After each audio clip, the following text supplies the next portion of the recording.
Looks like this is down to the wire here on a second round. What's next?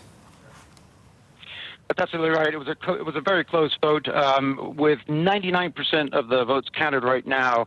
Bolsonaro, the far-right candidate, fell short just about 3.5 percentage points of what he needed to win in an outright victory. He just came on, spoke to his supporters via social media, urged them not to demobilize. He's expecting a tough fight, a bitter fight ahead in the next 3 weeks.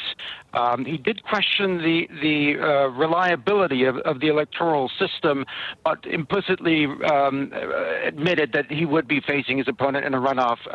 So it seemed like he was just nodding to his more extreme constituency there by saying that there were doubts about the electoral system. But it's all on for an October 28 runoff now. It does seem, Ray, that this race is Bolsonaro's to lose, in effect.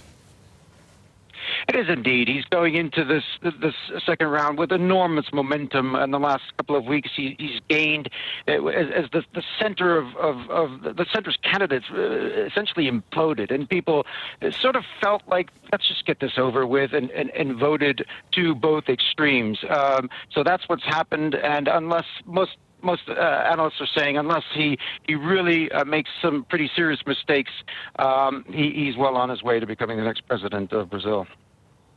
It seems like Bolsonaro is the more market-friendly candidate, according to what we're seeing in financial markets. Obviously, we've been tracking these up and downs but for these two candidates. Is it so much because he is the guy to implement the best economic policies, or really just the guy that can prevent Haddad's Workers' Party from returning?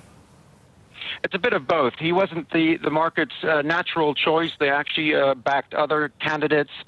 There are some doubts about the support that he can garner in Congress. But compared to the leftist party, Haddad, most investors feel Brazil would be in better hands with Bolsonaro. And yes, there's a large amount of anti-PT, anti-leftist vote that Bolsonaro got. He is pledging to privatize a large part of Brazil's fairly significant state-owned companies, to cut the budget deficit significantly. So a lot on paper, at least, that investors will like.